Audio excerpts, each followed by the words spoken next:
When it comes to climate change, it's easy to think about the obvious effects: weather events, sea level rise, or temperature. But other effects of climate change are not always so obvious, such as the effect that climate change has on our human health, and more specifically, climate change's impact on infectious diseases. First, let's start with some background information. There are signs around the world that global average temperatures are rising, but it's important to keep in mind that global warming does not cause new diseases. It only impacts the spread of existing diseases. According to the World Health Organization, coastal areas, large cities, and mountainous and polar regions are the most geographically vulnerable areas to these impacts. However, the countries shaded in the darkest red will feel the impacts the hardest because financially they have the lowest ability to cope, whereas the countries shaded in the darkest blue have the strongest infrastructure and the highest ability to respond. In these countries, the impacts will not be felt as harshly. The most climate-sensitive infectious diseases are vector-borne, typically caused by a bite from a mosquito, flea, or other blood-sucking arthropod. The most common diseases are carried by mosquitoes. Increased temperatures directly increases mosquito reproduction, which leads to more mosquito bites. Simultaneously, warmer temperatures cause a decrease in a mosquito's incubation period. Furthermore, mosquitoes inhabit warmer areas. In 1990, the cases of dengue fever were concentrated towards the equator. But with new areas of the globe warming enough for mosquitoes to inhabit longer, dengue fever is projected to spread in areas far from the equator by 2085. Both the development of mosquitoes and the development of pathogens that live inside of them, like the malaria pathogen, they're both dependent very strictly on temperature. So when you move from the tropics up north, typically the temperature is cooler.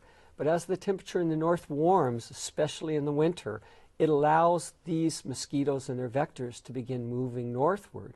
And we're beginning to see a lot more diseases like malaria moving to higher elevations in the mountains and to higher latitudes. Waterborne illnesses, such as cholera and hepatitis, are also seriously affected by climate change. The disease outbreaks are caused by exposure to a variety of contaminants in the water. Therefore, the impacts are especially felt in countries where obtaining clean water is difficult and unsanitary living is the norm. According to the National Institute of Environmental Health Sciences, large outbreaks of illness often occur after a severe weather event because heavy rainfall causes runoff into lakes used for drinking water or recreation, and flooding causes increased exposure to bacteria in water. More and more studies are proving that weather events are intensified because of global warming. Consequently, the more the earth warms, the more exposure to dirty water, the more cases of waterborne disease. Furthermore, disease-causing bacteria grow preferably in warm water. Therefore, as sea temperatures warm in response to climate change, new areas will be eligible for the bacteria to grow. This, along with strong El Niño cycles, provides a predictive capacity for waterborne epidemics. There is this bacterium called Vibrio parahemolyticus, a big nasty name, but it causes a pretty serious intestinal illness, and you get it from eating shellfish. Right? Now, we see it in New Orleans. We see it other places, warm places where you have shellfish. Never, ever, ever saw this in Alaska. And if you look at Alaska, it was too cold. It was too cold. The water temperature was 13.8 degrees, 14.8 degrees. And this organism all of a sudden can begin growing high enough levels when you hit 15 degrees.